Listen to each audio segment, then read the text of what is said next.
Vision செய்திகளுக்காக ஆனந்தி. விரிவான செய்திகளை காணும் முன் இன்றைய முக்கிய செய்திகள். ரயில் மோதி வாலிபர் உயிரிழப்பு, திருபுவனை அருகே சோகம். மீன்பிடி தடைக்காலம் தொடக்கம், துறைமுக பகுதியில் ஓய்வெடுக்கும் படகுகள். நண்பரை பீர் பாட்டிலால் குத்திய வாலிபர் கைது, முதலியார்பேட்டை போலீசார் அதிரடி. வீட்டிற்குள் புகுந்து நகை திருடிய வாலிபர் கைது, 3 பவுன் நகை பறிமுதல். இனி விரிவான செய்திகள். திருபுவனை அருகே ரயில் மோதி வாலிபர் உயிரிழந்த சம்பவம் சோகத்தை ஏற்படுத்தியுள்ளது. சென்னை அருகே ஒரகடத்தை சேர்ந்தவர் ரவியின் மகன் சுரேஷ் மேனன். 30 வயதான இவர் திருபுவனை பெரியபேட் மாரியம்மன் கோவில் தெருவில் வசித்து வருகிறார். இவருக்கு திருமணமாகி வித்யா என்கிற மனைவி உள்ளார். வித்யா தற்போது 5 மாத கர்ப்பிணியாக உள்ளார். சுரேஷ் மேனன் திருவெண்டார்கோவில் பகுதியில் உள்ள பிளாஸ்டிக் தொழிற்சாலையில் கண்காணிப்பாளராக வேலை செய்து வந்தார்.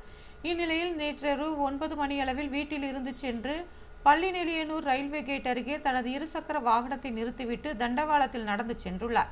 அப்போது விழுப்புரத்திலிருந்து புதுச்சேரி நோக்கி சென்ற பயணியர் ரயில் சுரேஷ் மேனன் மீது மோதியுள்ளது. இந்த விபத்தில் சிறிது தூரத்தில் உடல் இழுத்து செல்லப்பட்ட நிலையில் சம்பவ இடத்திலேயே அவர் பரிதாபமாக உயிரிழந்தார். ரயிலில் அடிபட்டு விபத்துக்குள்ளான தகவலை ரயில் ஓட்டுநர் கண்டமங்கலம் ரயில் நிலையத்தில் தகவல் அளித்துள்ளார். இதனைத் தொடர்ந்து விழுப்புரம் கோட்ட ரயில்வே போலீசார் சம்பவ இடத்திற்கு விரைந்து சென்று பார்வையிட்டு விசாரணை நடத்தினர். சடலத்தை கைப்பற்றி முண்டியம்பாக்கம் அரசு மருத்துவக் கல்லூரி மருத்துவமனைக்கு அனுப்பி வைத்தனர். இதுகுறித்து ரயில்வே போலீசார் வழக்கு பதிவு செய்து விசாரணை நடத்தி வருகின்றனர். அவர் தற்கொலை செய்து கொண்டாரா அல்லது விபத்தா என்றும் போலீசார் விசாரணை நடத்துகின்றனர். புதுவையில் மீன்பிடி தடைக்காலம் இன்று முதல் தொடங்கியுள்ளது. கடல்சார் மீன் வளங்களை நீண்ட காலத்திற்கு நிலைநிறுத்தும் வகையில் இந்த ஆண்டு மீன்பிடி தடைக்காலம் அறிவிக்கப்பட்டது. இன்று முதல் வரும் ஜூன் 14ஆம் தேதி வரை 61 நாட்கள் புதுவை பிரதேச கிழக்கு கடல் நெடுகிலும், கனகச்செட்டிக்குளம் முதல் மூர்த்திக்குப்பம், புதுக்குப்பம் மீனவ கிராமம் வரையிலும், காரைக்கால் பிரதேச கடல் பகுதிகளில் மண்டபத்தூர் வரை, வடக்கு வாஞ்சூர் மீனவ கிராமம் வரையிலும், ஏனா மீன்பிடிப்பு பகுதியிலும் இந்த தடை விதிக்கப்பட்டுள்ளது. பாரம்பரிய மீன்பிடி படகுகளான கட்டுமரம், நாட்டு படகுகளை தவிர அனைத்து வகை படகுகள், குறிப்பாக இழுவலை கொண்டு விசைப்படகில் மீன்பிடிப்பது தடை செய்யப்படுகிறது. ஃபைபர் படகிலும் மீன்பிடிக்க தடை விதிக்கப்பட்டுள்ளது. இதன் காரணமாக புதுவை தேங்காய்த்திட்டு மீன்பிடி துறைமுக வளாகத்தில் 700க்கும் மேற்பட்ட விசைப்படகுகள் நிறுத்தி வைக்கப்பட்டுள்ளன. மீனவர்கள் தங்களது படகு மற்றும் வலைகளை சீரமைக்கும் பணிகளில் தொடங்கியுள்ளனர். புதுவையில் மற்றொரு பிராந்தியமான மாஹி அரபிக் கடற்கரை பகுதியில் அமைந்துள்ளதால் அங்கு ஜூன் 1ஆம் தேதி முதல் ஜூலை 31ஆம் தேதி வரை 61 நாட்கள் மீன்பிடிக்க தடை விதிக்கப்படுகிறது. இந்த நாட்களில் சுருக்கு வலை பயன்படுத்தி மீன்பிடிக்கும் படகுகளுக்கும் இந்த தடை உத்தரவு பொருந்தும் என்று மீன்வளத்துறை எச்சரித்துள்ளது. முதலியார்பேட்டையில் நண்பரை பீர் பாட்டிலால் குத்திய வாலிபரை போலீசார் கைது செய்துள்ளனர். புதுச்சேரி வில்லியனூர் ஒதியம்பட்டு கேவி நகரை சேர்ந்தவர் தரணிதரன். இருவர் புதுவை காவல்துறையில் ஊர்காவல் படை வீரராக உள்ளார். இவரது தம்பி முரளிதரன் லோடுமேனாக பணியாற்றி வருகிறார். சம்பவத்தன்று முரளிதரன் தனது நண்பர்களான சம்சுதீன், பாரதி ஆகியோருடன் மது அருந்தியுள்ளார். இதனைத் தொடர்ந்து சம்சுதீன் மது அருந்திவிட்டு அங்கிருந்து சென்றுள்ளார். பின்னர் பாரதியும் முரளிதரனும் மட்டும் தனியாக கொம்பாக்கம் தனியார் சோப் கம்பெனி பின்புறம் மது அருந்தியுள்ளனர். அப்போது இருவருக்கும் இடையில் வாக்குவாதம் ஏற்பட்டுள்ளது. இதில் முரளிதரனை பீர் பாட்டிலால் பாரதி குத்தி கொலை முயற்சி மேற்கொண்டுள்ளார். இரத்த காயங்களுடன் முரளிதரன் அங்கேயே கிடந்துள்ளார். அப்பகுதியாக சென்ற சிலர் இதனை கண்டு அவரை மீட்டு மருத்துவமனையில் அனுமதித்தனர். அங்கு அவருக்கு தீவிர சிகிச்சை அளிக்கப்பட்டு வருகிறது. இது குறித்து முதலியார்பேட்டை போலீசார் வழக்கு பதிவு செய்து விசாரணை நடத்தி வந்தனர். இதனைத் தொடர்ந்து பாரதியை போலீசார் தற்போது கைது செய்துள்ளனர். அவரை நீதிமன்றத்தில் ஆஜர்படுத்தி காலாப்பட்டு மத்திய சிறையில் அடைத்துள்ளனர். வீட்டிற்குள் புகுந்து நகை மற்றும் பணத்தை திருடிய வாலிபரை போலீசார் கைது செய்து நகைகளை பறிமுதல் செய்தனர். புதுவை அடுத்த கலித்தீர்த்தால்குப்பம் கிராமத்தை சேர்ந்த தனியார் நிறுவன ஊழியர் அருண்மொழி. இவர் வீட்டில் யாரும் இல்லாத போது பின்பக்க கதவின் வழியாக உள்ளே புகுந்த மர்ம நபர் பீரோவை உடைத்து 3 பவுன் நகையை திருடி சென்று விட்டார். இது குறித்து திருபுவனை போலீசார் வழக்கு பதிவு செய்து விசாரணை நடத்தி வந்தனர். அங்கிருந்த கண்காணிப்பு கேமராக்களை பார்வையிட்டு சந்தேக நபரின் புகைப்படங்களை சேகரித்து போலீசார் நடத்திய விசாரணையில் பண்ருட்டி அருகே சோலை கவுண்டன்பாளையம் மாரியம்மன் கோவில் தெருவை சேர்ந்த சுந்தரவேலு என்பவர் மதகடிப்பட்டு தனியார் மதுபான கடை அருகே நின்று கொண்டு அந்த வழியாக சென்ற பொதுமக்களிடம் செலவிற்கு பணம் கேட்டு மிரட்டிக் கொண்டிருந்தார்.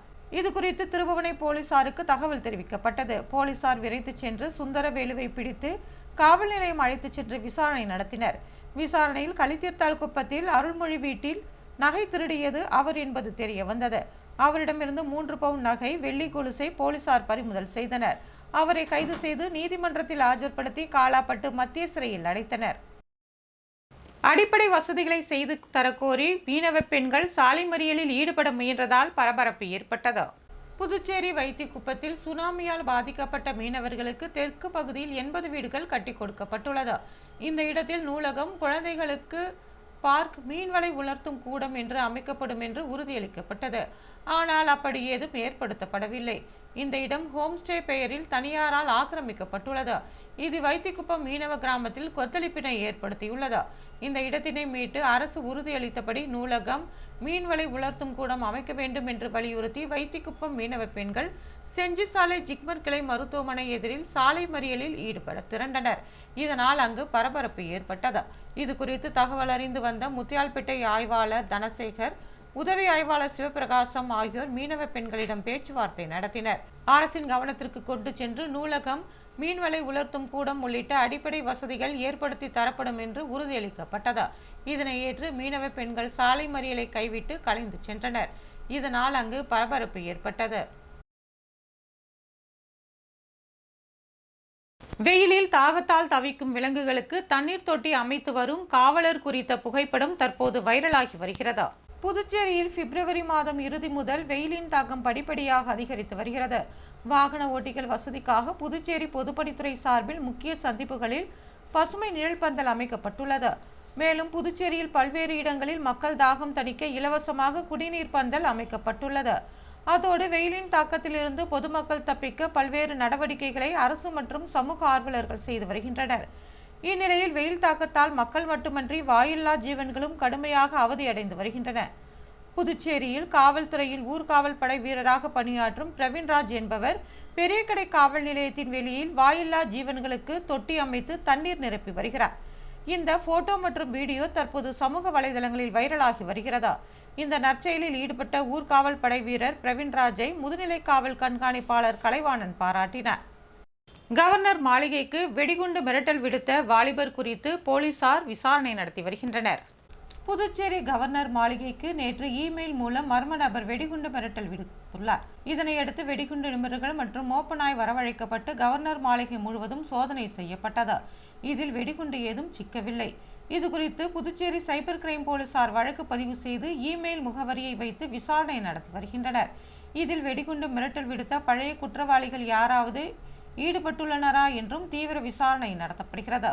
இதற்கிடையே புதுச்சேரியில் அரசு அலுவலகங்களுக்கு வெடிகுண்டு மிரட்டல் விடுப்பது தொடர்கதையாக நடைபெற்று வருகிறது. ஏற்கனவே ஜிப்மர் மருத்துவமனை, பிரெஞ்சு தூதரகம், மாவட்ட ஆட்சியர் அலுவலகம் மற்றும் தீயணைப்பு நிலையத்திற்கு வெடிகுண்டு மிரட்டல் விடுக்கப்பட்டிருந்தது. அந்த வகையில் நேற்று கவர்னர் மாளிகைக்கு வெடிகுண்டு மிரட்டல் வந்துள்ளது. இதனால் வெடிகுண்டு செயலிழப்பு நிபுணர் குழு மற்றும் மோப்ப நாய்களை தயார் நிலையில் இருக்க காவல்துறை அறிவுறுத்தியுள்ளது. கோவிந்தசாலை பாரதிபுரம் மெயின் ரோட்டில் சாலை அமைக்கும் பணியினை சட்டமன்ற உறுப்பினர் நேரு ஆய்வு செய்தார். புதுவை உருளையன்பேட்டை தொகுதிக்குட்பட்ட கோவிந்தசாலை பாரதிபுரம் மெயின் ரோடு காமராஜர் சாலை முதல் ஜெயங்கொண்ட மாரியம்மன் கோவில் வரை சுமார் 500 மீட்டர் உள்ள சாலை குண்டும் குழியுமாக சேதமடைந்து சிதிலமடைந்திருந்தது. அந்த பகுதி மக்கள் சட்டமன்ற உறுப்பினர் நேருவிடம் புகார் அளித்தனர். சட்டமன்ற உறுப்பினர் நேருவின் தொடர் முயற்சி காரணமாக பொதுப்பணித்துறை கட்டிடங்கள் மற்றும் சாலைகள் பிரிவு மூலம் புதிய சிமெண்ட் சாலை அமைக்கும் பணிகள் தொடங்கப்பட்டு நடைபெற்று வருகிறது. புதிய சிமெண்ட் சாலை அமைக்கும் பணியை சட்டமன்ற உறுப்பினர் நேரு பொதுப்பணித்துறை அதிகாரிகளுடன் சென்று ஆய்வு செய்தார். அப்போது மழைக்காலங்களில் மழைநீர் சரியாக வெளியேறும் வகையில் அமைக்கப்பட்டுள்ளதா என்றும் புதிதாக அமைக்கப்படும் சிமெண்ட் சாலை தரமாக உள்ளதா என்றும் சட்டமன்ற உறுப்பினர் நேரு ஆய்வு செய்தார்.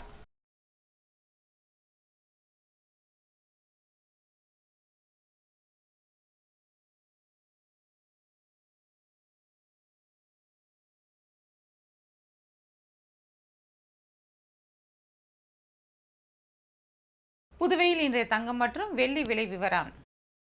தங்கம் 1 கிராம் 8720 ரூபாய்.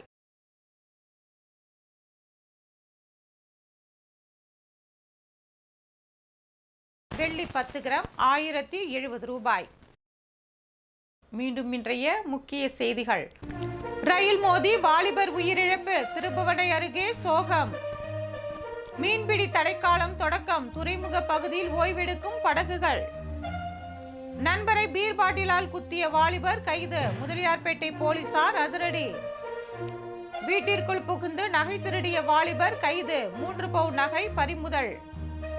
இத்துடன் செய்திகள் நிறைவு பெறுகிறது. வணக்கம்.